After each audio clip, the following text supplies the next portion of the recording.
राधे राधे दोस्तों, आप सभी का हमारे YouTube चैनल पर बहुत बहुत स्वागत है। आज हम पुत्रदा एकादशी की व्रत कथा जानने वाले हैं। श्री युधिष्ठिर कहने लगे कि हे भगवान, अब आप कृपा कर मुझसे श्रावण शुक्ल पक्षी एकादशी के बारे में बताइए। इसका क्या नाम है, व्रत करने की विधि तथा इसका महात्म कृपा करके आप मुझसे कहिए। मधुसूदन कहने लगे कि इस एकादशी का नाम पुत्रदा एकादशी है। इस एकादशी को पवित्रा एकादशी भी कहा जाता है। पुत्रदा एकादशी व्रत करने वाले व्यक्ति को पूजा के बाद श्रवण पुत्रदा एकादशी व्रत की कथा अवश्य सुननी चाहिए। ऐसा करने से व्रत पूर्ण होता है और मनोकामनाएं पूरी होती हैं। अब आप शांति पूर्वक इसकी कथा सुनिए।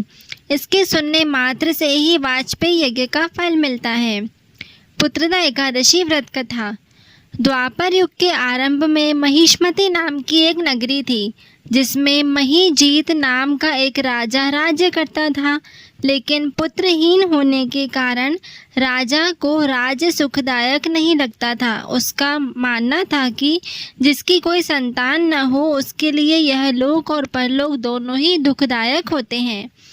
पुत्र सुख की प्राप्ति के लिए राजा ने अनेक उपाय किए, परंतु राजा को पुत्र की प्राप्ति नहीं हुई।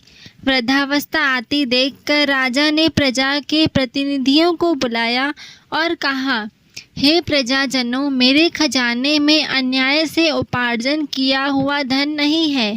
न मैंने कभी देवताओं तथा ब्राह्मणों का धन छीना है।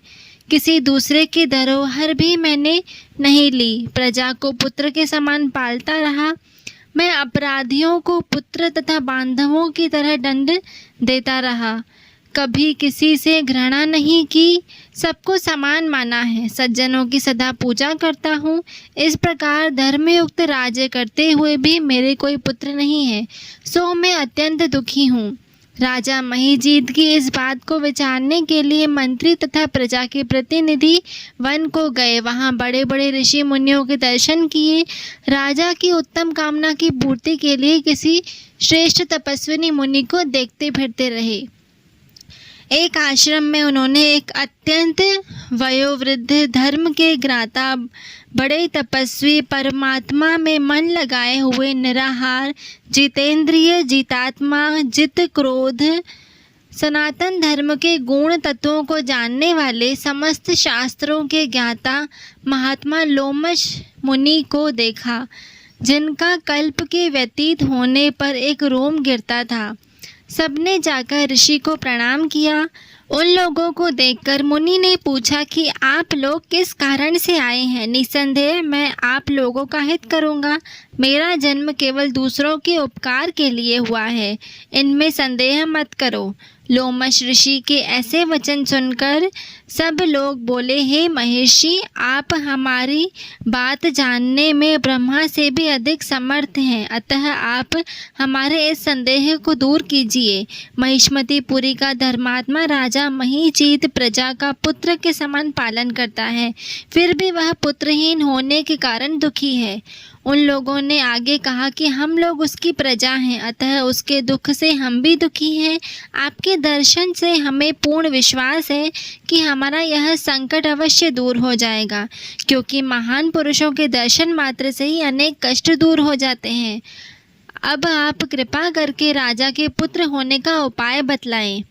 यह वार्ता सुनकर ऋषि ने थोड़ी देर के लिए नेत्र बंद किए और राजा के पूर्व जन्म का वृतांत जानकर कहने लगे कि यह राजा पूर्व जन्म में एक निर्धन वैश्य था। निर्धन होने के कारण इसने कई बुरे कर्म किए। एक गांव से दूसरे गांव में व्यापार करता था। एक समय ज्येष्ठ मास के शुक्ल पक्ष की द्वादशी के मध्याह्न में, जबकि वह 2 दिन से भूखा प्यासा था, एक जलाशय पर जल पीने गया। उसी स्थान पर एक तत्काल की ब्याही हुई प्यासी गौ जल पी रही थी। राजा ने उस प्यासी गाय को जल पीते हुए हटा दिया और स्वयं जल पीने लगा। इसलिए राजा को यह दुख सहना पड़ा।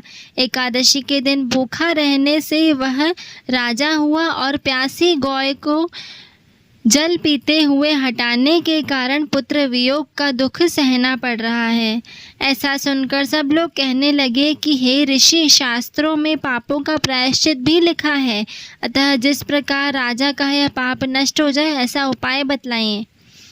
लोमश ऋषि कहने लगे कि श्रावण शुक्ल पक्ष की एकादशी को, जिसे पुत्रदा एकादशी भी कहते हैं, तुम सब लोग व्रत करो और रात्रि जागरण करो, तो इससे राजा का यह पूर्व जन्म का पाप अवश्य नष्ट हो जाएगा। साथ ही राजा को पुत्र भी अवश्य प्राप्त होगा। लोमश ऋषि के ऐसे वचन सुनकर मंत्रियों सहित सारी प्रजा नगर को वापस लौट आई और सब श्रावण शुक्ल एकादशी आई तो ऋषि की आज्ञानुसार सबने पुत्रदा एकादशी का व्रत और जागरण किया। इसके पश्चात द्वादशी के दिन इसके पुण्य का फल राजा को दिया। इस पुण्य के प्रभाव से रानी ने गर्भ धारण किया और प्रसव काल समाप्त होने पर उससे एक बड़ा तेजस्वी पुत्र उत्पन्न हुआ। इसलिए हे राजन, इस श्रावण शुक्ल एकादशी का नाम पुत्रदा पड़ा। अतः संतान सुख की इच्छा हासिल करने वाले इस व्रत को अवश्य करें। इसके महात्म को सुनने से मनुष्य सब पापों से मुक्त हो जाता है और इस लोक में संतान सुख भोगकर परलोक में स्वर्ग को पाता है। जय श्री हरि। ऐसी और भी इन्फॉर्मेटिव वीडियोस के लिए आप हमारे चैनल से इसी प्रकार जुड़े रहें। हमारे चैनल को लाइक, शेयर और सब्सक्राइब करना बिल्कुल न भूलें। धन्यवाद।